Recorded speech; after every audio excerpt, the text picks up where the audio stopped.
It's time for Chill and Heal. From mental health and anxiety to nutrition and self-care, just chill and live a happy life. Chill and Heal with Chill Spa owner Chrissy Cantor on 99.9 and AM 1370 WFEA. Time to say good morning to Chrissy in New Mexico once again this morning, and I want to congratulate Chrissy for what turns out to be a milestone.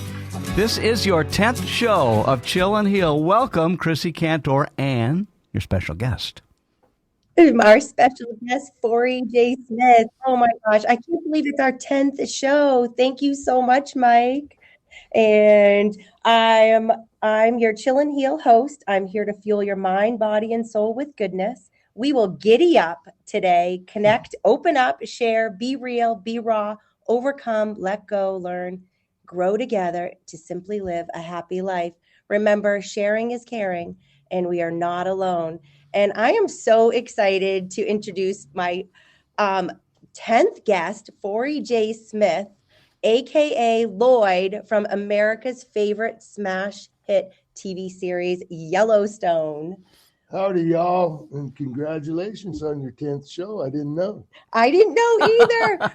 Mike keeps me straight in New Hampshire. It's my job to keep you up to date on everything, Chrissy. I love it. Thank you, Mike. I need a mic in my life. Yes. He helps me stay grounded.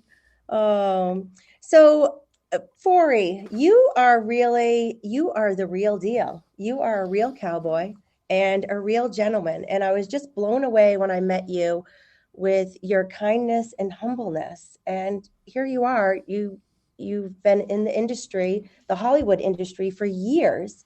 And you're on this amazing smash hit TV series that I have to say, my two besties, it convinced me to watch because I don't watch TV. I really, I don't. And they're like, no, you have to watch Yellowstone. So Caitlin and Anne Marie, thank you, because I dove in and it helped me escape the stresses of everyday life and everything that was going on.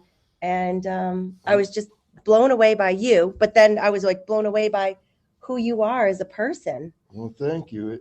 Yellowstone dang sure is a distraction, isn't it?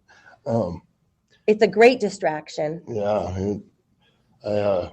My mom, she called me and she'd be, well, she won't watch it because of the language, but she did say that it's filmed, how she said, it's pretty enough to watch that I can turn the sound down. I love it. Her friends would call her, well, ask him about this, ask him about that. And I'm, Mom, I told you to tell everybody it's not a show you can wash dishes and watch or be ironing and watch. You got to sit down. You miss 15 seconds of this show, you'll be lost. And so people got to just be absorbed by it, and it gives them an hour that they're out of their real life and get to kind of live another life. And the big thing about Yellowstone for me is it's bringing the culture and heritage, my culture and my heritage back, where I came from in rural America, back to the forefront. A lot of the problems on Yellowstone are really happening. They're really happening out there. I think Yellowstone brought a light onto the indigenous women that come up missing. And that's really happening. The water issues are really happening. The tax issues are really happening. And people need to realize is rural America feeds America. And the thing that people don't think about is at one time all of America was rural. Mm-hmm. All Americans were farmers and ranchers. They had to be to survive. Yeah. And now we've came to this, and I don't know how to really raise this, but we have people that have never seen a sunset, don't see the stars at night. All they see is concrete and pavement and smog, and I feel for those people, and I'm starting a show on a Wild Rides channel that's coming up, and it's called Rambling with Forrie J. And rambling is a dual word. We can ramble in our mind or ramble down the road.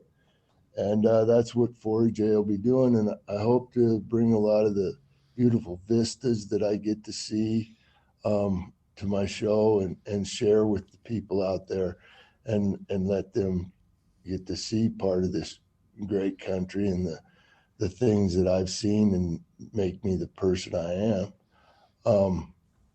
Another thing, with rural America that people don't think about, and I'm going to get into this on my show more with a doctor, is the psychological effect of being rural and living in an urban area where you got to get up and go to a job that maybe you don't really like, and things where in rural America, it don't matter if you got COVID, you got the flu, what you got, the livestock still needs taken care of.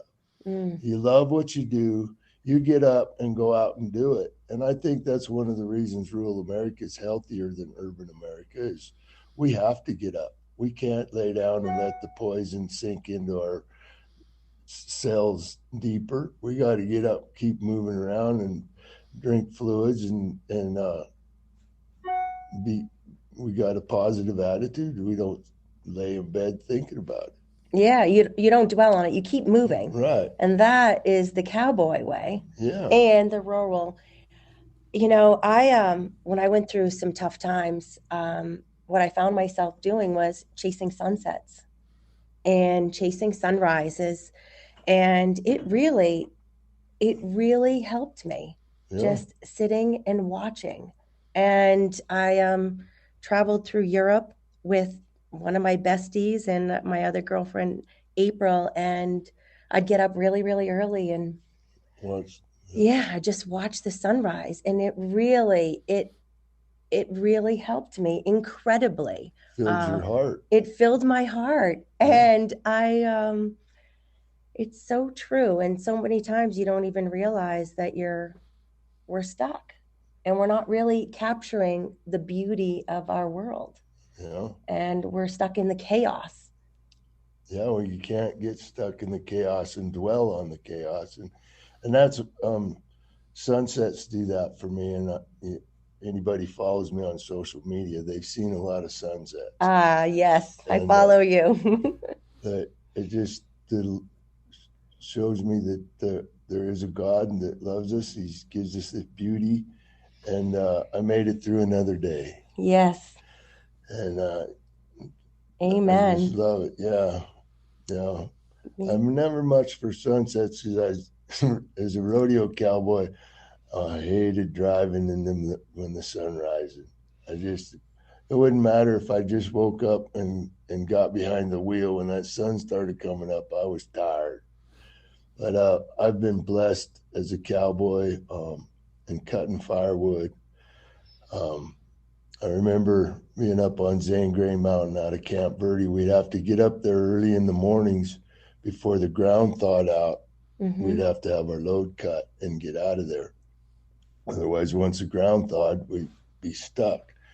So we'd be up there when the sun came up. And,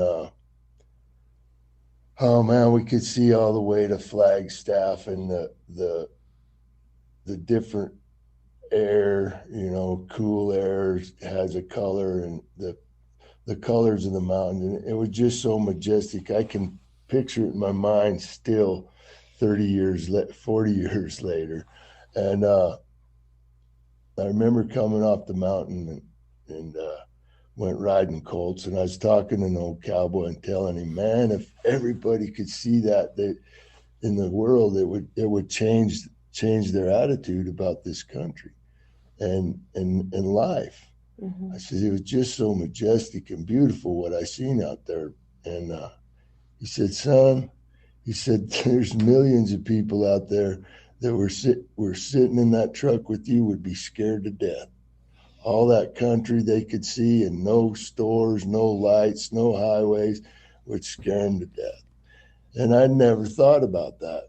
Yeah. And so that's where my perspective is coming that about all I get to thinking about these people and then that have never seen a sunrise, never seen a sunset. They can't see the stars at night.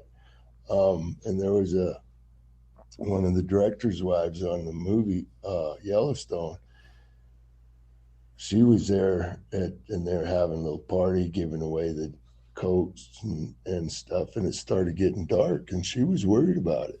And she couldn't see what was out there in the dark and it was bothering her. Mm-hmm. And I got to visiting with her and she was raised in a condo in New York. She walked down to the street, got on a bus to school. She didn't know, she doesn't know anything but lights and concrete and pavement. And I was like, man, there's nothing out there going to get you, not tonight. What about those big bears? Yeah, well, they're around, but they weren't going to come ambling off into all that light and everything. No. Well, you mentioned being, in the concrete jungle, as people call it. I saw an interview with Kevin Costner, who plays the lead character in your show Yellowstone, and he said he hates doing movies with ties. And he's done lots of movies where he's been a character that had to wear a tie. So would you ever be open to getting a part in a movie where your neckwear is not a scarf or a string tie? Oh, yeah. Yeah. It's part of the game. As an actor, I could pull that off. Back there's Cole Hauser's talking about doing a show that I would be dressed in a tie and suit. And I'm not worried about it at all. The money they pay, I'm not worried about it. Because it's easy for somebody like you to be fit into a peg, into a kind of a typecasting thing where you're a cowboy and that's the only roles you're going to get offered. So you are up for stepping into something that would people wouldn't know it was you, perhaps. Yeah, that would be great. I would love to try and do that. On Better Call Saul, I own my own junkyard. Right. And everybody you were just so natural. Well, that's what an actor does. You put yourself in that position.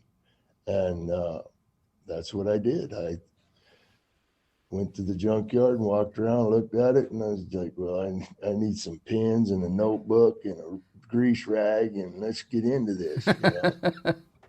I would do the same in a corporate situation. Well, so if any directors are listening, they have the word that you're game. So get in touch. You must have an agent, I'm going to guess. Oh yeah, I've played bikers. I can't ever remember being in a suit. Any those parts, but I've played bikers and different characters. Punk rocker. Wow! Oh man, that was funny. I met Bruce Dern, and my part was heckling Bruce when he is up on stage. So I had to go meet him first. Well, I walked in, and only Western thing I had on was probably my Wranglers and my belt buckle. And I walked in, he puts his head, starts shaking his head, and I go, well, my name's Forrie Smith. He puts his hand up and shakes my hand. It's kind of, he says, you hate me.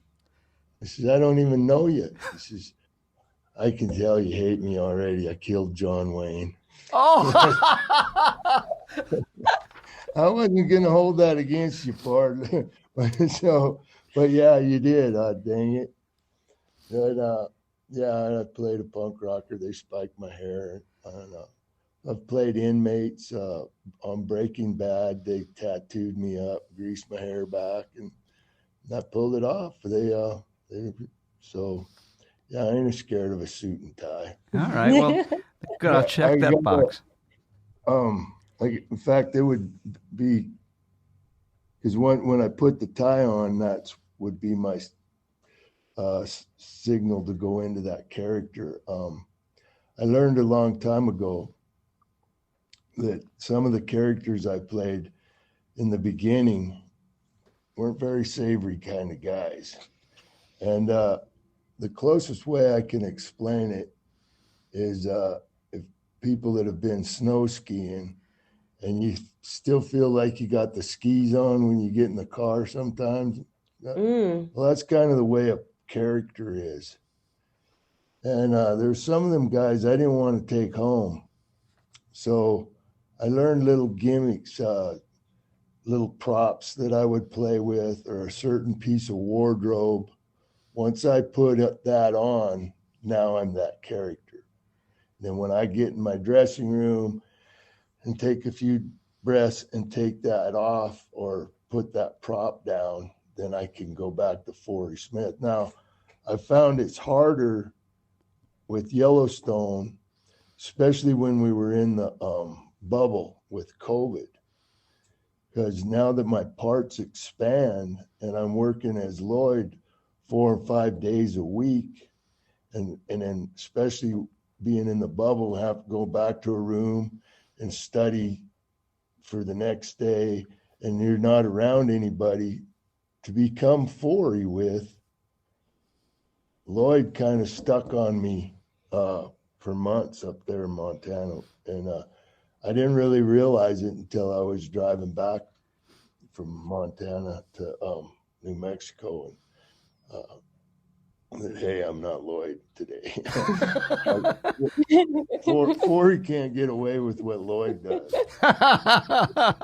Well, you talked about your mom a little bit earlier, and I believe she was a barrel racer, correct? In the rodeo when you were a boy. Yeah. So it's interesting about the part of the show you're in is that it's a barrel racer that kind of is the genesis of the big, the notorious fight, of course, that seemed to go on forever and ever and ever with, Walker. That's who it was. So I'm wondering, how much of it was stunt doubles doing that, and how tiring was it? How long did it take to shoot that amazing scene? A day and a half. Oh. And it was pretty tiring. Ryan Bingham, who plays Walker, is an old bull rider, and the fourth or fifth take, he blew his knee out. Oh. So they got to have one really in there so that they can have somebody to focus on. So my stunt double didn't even get dirty that day. The stunt coordinator, Jason Rodriguez, was, "Oh man, you've really loosened up." He says, "You're really doing this." I said, "Well, I've done this before." I says, "Hey, maybe you'll hire me when you come to New Mexico doing your next movie, huh?" And he laughed and he says, "You're a little out of my pay scale." But he did give me a stunt bump and took care of me, and because up until I guess the third season, I did all my own stuff, and they were getting ready to run over the motorcycles, and I was like, "Oh, cool, man! So cool. Load me up. We're ready. When are we gonna do this?" And they're, "Oh no, you're not doing it." And I said, "Why not? I want to run over the motorcycles." And they said, "No, we got a stunt double coming in." And while we were talking about that, do you have a preferred double for running the horses? And I said, "No, that's not going to happen." And they go, "What?" I says, "I'm running with the horses." I says, "I've run with horses before, and it's a thrill. I'm doing it." And they're, "Oh no, we can't take a chance on you anymore." I said, "That's why you won't let me in the truck." And yeah, something might fly up through the windshield. We can't have you doing that. And I said, "Well, you get with whoever you want, but you tell them I'm running with the horses or I'm going home." And they went to Taylor Sheridan, and Taylor told them, "Look, that guy's out riding in the pastures. He's doctoring cattle in the winters. He's run horses before.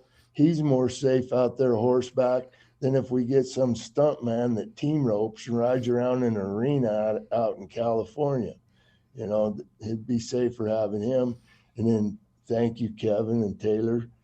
Kevin chimed in and says, "Yeah, and if we can show him it's really Forrie as Lloyd. That makes our other stunt doubles more believable. Perfect. I'm sorry, Chrissy, it looked like you were going to jump in with a question too. My goodness gracious. I just lost my train of thought for a second. All right. Welcome to my world. When I first met you and I was like, oh my God, I was upset with Rip. And all I could think was, in the bunker and that fight, and how real is that fight? And, does it really, is it really painful? Is it I have no clue. I'm a hairdresser behind the chair. I have no clue. It's so real. And I felt for you. And I was really upset with Rip, even though there's parts of Rip I really love. But I'm Team Floyd, Team Lloyd, No, I've been blessed to be in shape all my life. Ever since I was a little kid, was doing push-ups and stuff. I started riding calves and rodeo when I was young, and football and college rodeo, and I've always been in shape, and I still work out every morning.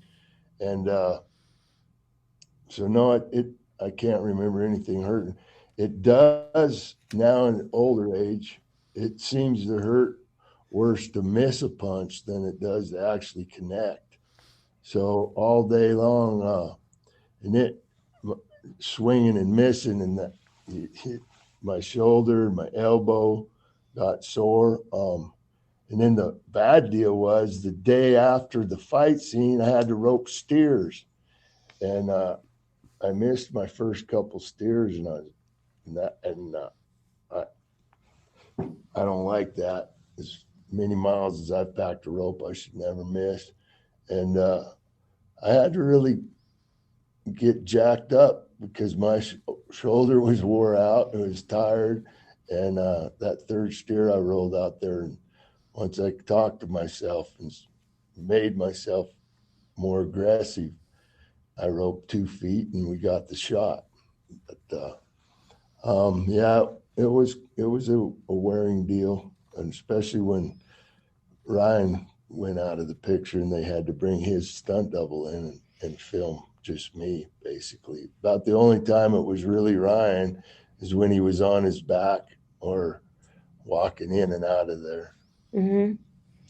So it's just so real to watch it. And and emotional.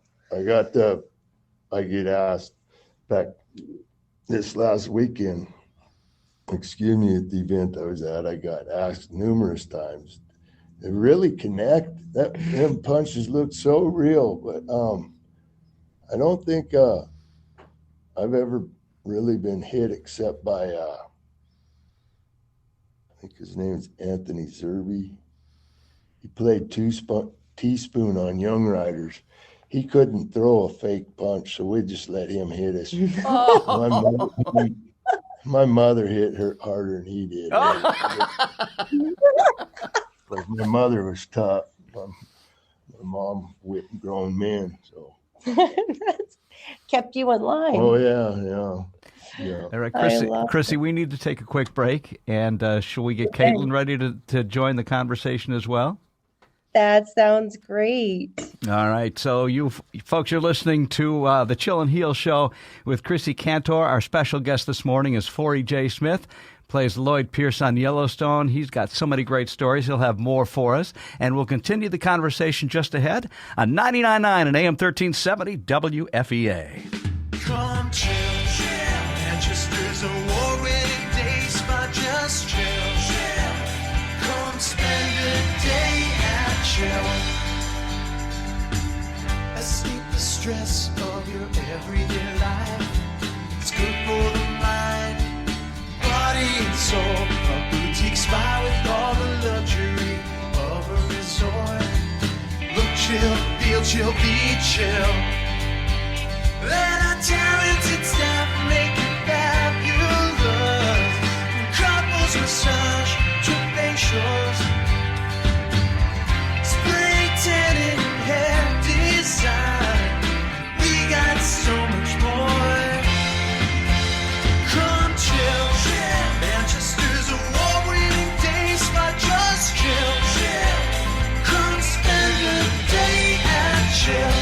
Online at chillspa.com. More than ever before, it's important to take care of your well-being and fuel your mind, body, and soul with goodness. Tune in Wednesdays at 9 a.m. for Chill and Heal with Chill Spa owner Chrissy Cantor, the Chill Girls, and special guests sharing experiences and expert advice on how to keep it simple. Just chill and live a happy life. They'll dive into a variety of topics, from mental health and anxiety to nutrition, self-care, and tips on how to look and feel good every day. Chill and Heal, Wednesdays at 9 a.m. on 99.9 and AM 1370 WFEA. We get busy with our day-to-day lives. Chill Spa wants to remind you to take time for you. Making clients look and feel their best is their mission. Chill Spa is here to treat your body, calm your mind, and soothe your soul. Chill specializes in luxurious facials, face and body skin tightening, and cellulite solutions, skin and body contouring, makeup, hair, and nail care, spray tanning, and more. Book your chill time today. 1224 Hanover Street in Manchester. Online at chillspa.com. Chillspa.com. Now, back to Chill and Heal on 99.9 and AM 1370 WFEA. It's all you, Chrissy, and Caitlin is standing by for whenever you're ready for her. Awesome. Hi, Caitlin. Meet Forrie J. Smith. Yay! Caitlin. All my dreams are coming true. My Yellowstone dreams. We're team Lloyd in my house. Well, in all the you. fights, Thank we've you. been team Lloyd. And thank you for turning Chrissy and everybody else you have onto the show too. We appreciate Oh, it. yeah. That's why we're going on our 5th season. We got to keep this old crippled cowboy working, so y'all got to keep watching. Yes, We're going to keep exactly. watching. We will Def- keep watching. We'll keep sharing. We are good at that. Yeah, we are good. We love to share anything that fuels our mind, body, and soul with goodness, and we love to learn and share. And so, going back to you exercise on a regular basis. What do you do for exercise? Push-ups and sit-ups and leg lifts, and I'll have an exercise ball. I keep one with me wherever I go. There's one in the trunk of my car when I get places that I'm going to be for a few days. I have that exercise ball. And then I clean stalls up behind 7 head of horses morning and night. And like today when I get home, I got to go haul some hay, and I just stay active. I got a bike I like to ride, and I got a heavy bag that I like to work out on. I haven't had, he's been getting ignored a lot lately, but I just like to stay active, basically. I'd like to get a horseback a lot more than I do. That's one of the best exercises. Wow. And I did know that you're a bronc rider champion and bareback. Rode bareback horses till I was 52 years old. The year I was 50, I got on 119 head of bucking horses. I was 19th in the world in the PRCA standings, and Wow. I would have made the national finals if they'd have marked me right. But a lot of rodeos didn't want an old man winning the rodeo. Yeah. Oh, no. Well, they should have. Yeah, You that's would one think, of the like, reasons I was doing it was to show these kids that are scared to get on them nowadays. Oh, bareback riding so hard on you. Oh, it's so. Oh, yeah, 50-year-old man spur one down. Why in the heck can't you kids? These new riggings and the bucking horses are way different than when I was younger. The riggings are, well, the first time I used one of these new fangled riggings, I come back. what is that? Well, they make them now where they're a little higher, and they sit out over the front of your rigging, and they take the jerk of the horse and the strength of the horse away. And I was 85 points or something on first rigging time I used one of them new rigging, and I come back and I accuse them kids of being cheaters. I was like, my wrist is supposed to hurt, my elbow's supposed to hurt, nothing hurt. This is cheating. You guys are cheating. When you get off a bareback horse, if you're supposed to hurt or you didn't try hard enough. And now the bucking horses are bred to buck. They're bred to go up and down. Where when I was coming up, most of your horses were spoiled saddle horses of some kind. They knew how to handle your weight and set you up and hop and skip and walk on their front end and do different things to upset your ride. Where these horses nowadays are just pretty much up and down, up and down, up and down. And so I don't know why we're short of bronc riders anymore. I don't understand it. Are we not making, are we not, it's like, I'm going to say it. You, when I met you, you are a gentleman. And being a gentleman, have you always been a gentleman? Have you always, in life, like, are we not raising our men to be stronger? Are we, you know what I mean? I'm like, it's kind of like skiing, when you're talking skiing, and I'm like, I've always skied. And then if someone says, oh, if you get the new skis, it's going to be easier to ski and you're going to look even better. And I'm like, do you know what I mean? Like, yeah. Well, I was raised with these values, and I kind of got away from them for a few years, but I was raised, boy, you didn't wear a hat in my grandma's house. Take off your hat. Cap, it didn't matter. You took your hat off when you stepped through the door. When you sat down at the table, you had a nice shirt on. I remember one time we'd been killing chickens and had blood all over the shirt. And when took my shirt off, washed up, I just had my T-shirt on, sat down at the dinner table, and my grandma, you ain't eating at my table till you get a shirt on, young man. And the yes ma'am and no sir was really prevalent with the Southern cowboys. When they come up to the rodeos, I remember Ed Kalimba and a lot of Texas cowboys, and there was all yes ma'am, no sir. And but I always just learned to tip my hat when meet a lady.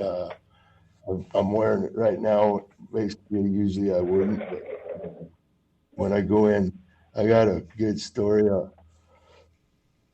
My son, when I lived in Capitan, I woke up one morning during the rodeo and I got all these bodies on the floor. Well, I ain't cooking all these little guys breakfast. So come on, let's go to the restaurant. And we go sit down at the table. There were 7 of them, I believe. And the waitress come over and she's like, oh, I want a ticket for you, and kind of winks at me. And I'm like, part of the kids took their hats off when they sat at the table and part of them didn't. And I said, no, sorry, girl, single tickets. So after breakfast, I picked up the tab on all the guys that took their hats off at the table. I love it. And I hear one of them ask, how did he decide whose breakfast he's buying? My son said, you didn't take your hat off at the table. He ain't buying your breakfast. Accountability. It's just a way of showing your thankfulness for your meal. And boy, you would not have got close to the dinner table at my grandma's house with a hat on. I'll guarantee it. Had to take your spurs off so you didn't mark up her furniture. She would let Benny Reynolds, he put his spurs around on the front of his boots, but no hat and no spurs in my grandma's house. And I think a lot of it comes, I have more respect for myself now than I've had in the past. And I kind of generate that, you know. I think a person has to be able to love themselves and respect themselves before they can love other people and respect other people. I totally agree. So I think a lot of that is coming from inside myself. You know, I respect myself and stuff more than I have in the past, and so I'm more respectful to other people. And so, you know, so that just shows that we grow, you know, and sometimes we might be stuck in a place where we don't really like ourselves or we're not doing the best. But today is a new day. That's right. And it's how we put our pants on, how we move forward, how we treat people with kindness. We all put our pants on one leg at a time. I don't care how much money you got Yes. or who you think you are. You put your pants on just like I do or just like you do, Yes. one leg at a time. And everyone should respect everyone and be Yep. kind. Yep, God Yeah. loves everybody. That is so true. Sometimes I gotta quit. I'm like, whoa, God, you're stronger than I am, and I'm gonna give them love too. I know it's hard to love sometimes when, Yeah, you know, yeah. There's some people out there, but everybody needs it, and yeah, we all need love. And we all need God's love. we all need chances. Yes, second chances. I'm all about second chances. So, what keeps you most grounded? Your faith, your values? My faith in my horses and dogs, and my cows. I got a friend in Arizona, Wade Greeno. I've been an equine dentist. We float horses' teeth. Horses grow teeth all their life, and so you have to manage them. And he called me. In fact, he's been calling lately. Want me to come over? Oh, you big celebrity still? Do you still float horses' teeth? And I said, well, you get that TV out there in the barn so them horses can see who's floating their teeth. So they have respect. I won't charge you more than I used to. Yeah, so the horses don't know. The dogs don't care. Yeah. And I thank God. I thanked him numerous times already this morning. There's times when I give speeches that I pray for his guidance, and I'll get done and won't know what I said. Yeah. I couldn't tell you, it works. I'm just so thankful. Excuse me. Yeah, I'm so thankful. You know, what do you see a doctor on a regular basis? Like, how do you stay healthy? You had a birthday in March, right? Yeah. I try to stay away from doctors as much as I can. Doctors nowadays are getting like cops. Once you get on their radar, they got all kinds of stuff they want you to take, and I don't take chemicals and things like that. I have a holistic doctor, acupuncturist, chiropractor, and I can't say the other guys. The acupuncturist works on me, and then the chiropractor, who's my holistic doctor, also comes and aligns my back and my ribs, and he turns me over and makes sure my organs are all in the right spot. And from old scar tissue and stuff, I have some ligaments that are unruly and get over my prostate and stuff like that. And he takes care of that. And then Mike, the name I can't say, he comes in and makes sure the ligaments and tendons and muscles and everything match what the chiropractor did.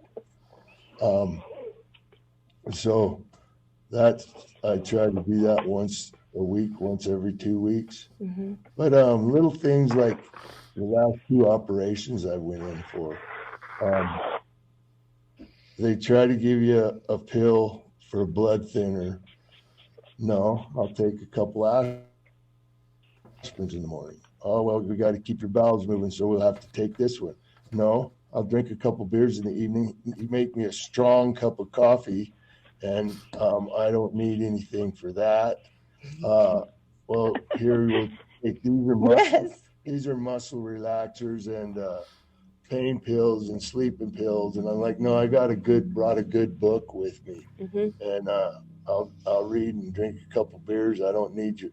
I've had them come in and wake me up in the middle of the night to see if I needed a pain pill or a sleeping pill. I'm like, what are you, a drug pusher? Yeah. You looking for the It's- pharmaceutical company or for me? Yeah. No, I was asleep. Why do you think I need a pain pill or a sleeping pill when you had to wake me up? Yeah. That. Come on. Well, then this, Forrie, this must be true. What I read somewhere is that you, in your earlier rodeo competition days, you had a broken pelvis and you wanted to continue with the competition, so you duct taped it to stay in the game. Can you confirm that? Well, it wasn't really duct. It wasn't duct tape. What I did was I got me a girdle, Oh, even better.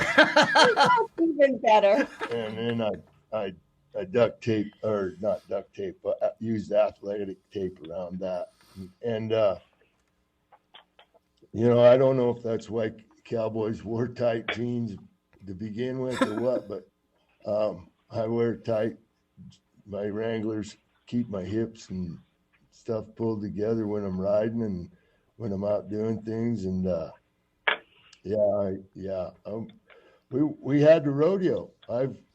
I've come to find out I've had broken vertebrae, broken ribs, all kinds of different injuries that I never seen a doctor about. I just kept rodeoing. And there's what we call a shoot procedure.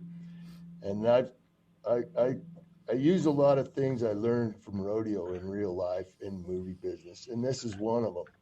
I learned that with your shoot procedure, once you throw that rigging bag down behind the chute and you do everything the same every time, well, you go into this mode and the adrenaline starts running, and pretty soon you don't have broke ribs. You're not hurt. You're in this mode. And about the time the whistle blows and that pickup man rides up to you, it goes away and you can't walk out of the arena. You might have help getting out of the arena. Broken tailbone was the big one I had to fight a lot with a broken tailbone. So I carried that over into real life. I have a routine every morning. I get up, start the coffee, do my business, get my vitamins for the day ready. Then I eat my banana, my Cheerios, and my protein drink, and I take my herbs. Then I take my garlic and my ginseng and ginger root and all stuff with that in the mornings. Then I do my exercises, and now I've started my day. All right, now let's rock and roll. And then I love it. I go out and feed horses and clean the stalls. And I tell people a lot, hey, well, what about this? What about? Well, I got to clean stalls on that. And they're like, what? I'm like, no, that's when I do my best thinking, and is when I'm out with the horses and I'm cleaning stalls. It's a job that you're going to finish. And you can look back and see what you got done, and it's just a great way to start the day. Then, I got to clean stalls on this, and then I'll call you back and give you a decision. We have our priorities. Hey, but just back to rodeo for 1 second. You're talking about, the physicality of it all. I'm going to put and you probably don't know the answer to this because you avoid doctors when you can. I'm going to guess you've probably had at least 50 broken bones in your career as a cowboy. Am I over or under on that, do you think? I hope you're over, but I've never counted them. I broke both legs numerous times. My arm, ribs, fingers, jaw, cheekbone. Oh, ouch. Yeah, I'm not sure. I haven't ever really thought about that. But I know somebody was telling me the other day how many stitches they've had in their life, and I laughed and I said, "Heck, I've had more than that on my head."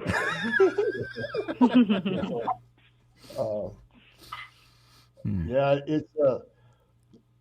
it's like the year I started Yellowstone, I told my therapist, I said, "Here, you can take an X-ray, but I don't want to know what's wrong with my back. I don't want to know. But if it helps you guys treat me, I want you guys to have it." So they took the x-rays, and then I come back after the first season of Yellowstone. I said, all right, guys, now you can tell me about them x-rays. And they both put their hands over their eyes and went, oh my God, we cannot believe you walk in here. Never mind ride horses, roping, and doing all these things you do. Your spine is messed up. Like, that's why I didn't want to know until I did the show. I didn't need that negativity because I just keep rocking and rolling. Yeah. And that's what a lot of things doctors get in your head, and you can't let them do that. Yeah, I think it's so key to almost like not know, like you said, not know, because it festers and then we fuel it. And what we need to fuel is just keep moving. Positivity. Keep rocking and rolling. Yeah. Shake things off and rock and roll. The mind is a powerful, powerful thing. And like people ask me why I quit rodeo, and I tell them, well, my mind was writing checks, my body couldn't cash. I had to quit rodeo. Yeah. And I miss it. I miss all of it, the traveling, the different people, the lights, and the pageantry of it all, the adrenaline. I loved rodeo, and my real dad told me, he said, to get on them until you hated it, until you had to force yourself to get on them. And then when you quit, you'll quit. You won't go back. Well, I didn't get that chance. And I went back to rodeo, and I rodeoed till I was 52. And I still loved getting on them. But I got to where it was any little snap of my neck would knock me out. And it just, I had a lot of good work as a wrangler in the movie business and all these small parts. And it was time to move on. Time to hang up. Well, you've been in the show. You've been a ranch hand or a member of the team anyway for 35 years. That's the storyline, as I understand it. Will we ever see the ritual where you are given the painful loyalty brand on your chest? I'm not sure. My son's sure excited that they would, because he would get to play me in the flashback. Oh, right. But I'm thinking it might come out here, something, because I know there's a lot of requests for it. People are asking me all the time about it. And Taylor and I have talked about Lloyd's background a few different times and how he got there and where he came from. So I think it's on Taylor's mind, but I'm not going to speculate any way, shape, or form with that guy. All right, season 5 is up next. I understand, does filming start in May, or when do you go back to on-site location there, Lloyd? Lloyd, I'm sorry, Forrie. See, you got me believing that you really are Lloyd. Mid-May is what I've been told as of right now, but I have not gotten anything official, really. Well, there's 11 million people that watch the conclusion, including me, of season 4, so we're waiting. And we're all very comforted by the fact there will be another season. And every year we think, oh, my God, I hope it's not going to end. I hope Kevin Costner doesn't get offed, or anything like that. So hopefully it'll go on for a while, because I know that you're up for it. Well, yeah, I hope so, too. And I don't see how Paramount would let a show this successful and with that many viewers go away. But you never know. It's movie business. There's things that above my pay grade that I don't know about that they deal with and stuff. So I'm just very grateful for Taylor being a man of his word and doing what he said he would do with me and giving me this platform.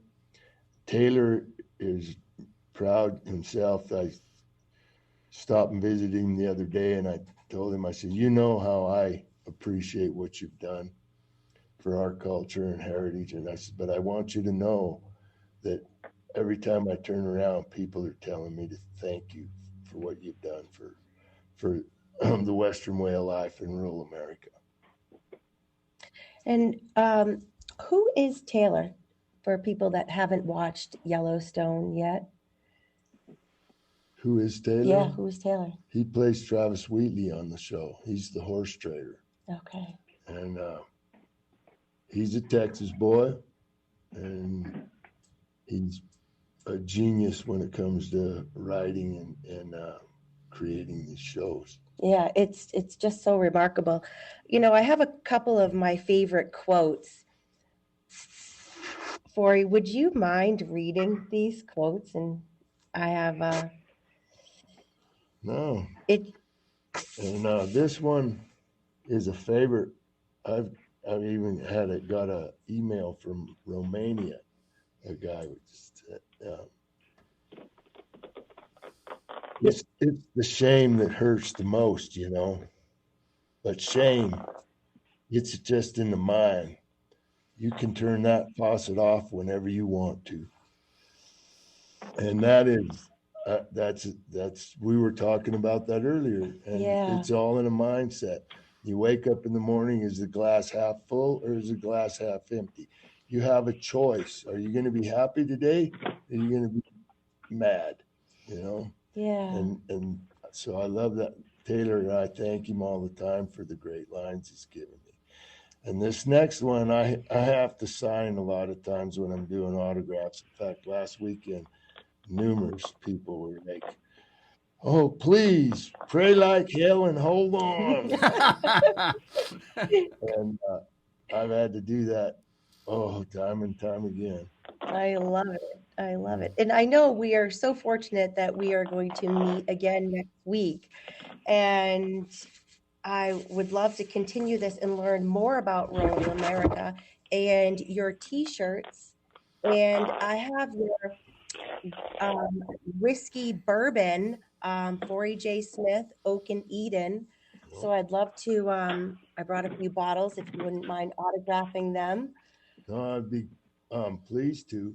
My Oak and Eden, $5 from each bottle of my series goes to Shriners Children's Hospital. Last year, I bought over 20 prosthetics for little kids with my that we generated, me and my fans generated from my whiskey, and it didn't come out until the end of April last year. So this year we're shooting for 50. We're going to put 50 prosthetics on 50 kids this year. Oh my gosh, that is amazing. That's a cool feeling, but I couldn't do it without all my my fans. Well, Chrissy, you've got about 40 seconds to wrap it up and say goodbye to Forrie. So we will see Forrie J. Smith back with our next show of Chill and Heal next week, and it's going to be all about your attitude and gratitude. And we will be chilling and healing next week. So take your life by the reins, fuel your mind, body, and soul with goodness, live free and chill. And our glass is very full Yes, today. ma'am.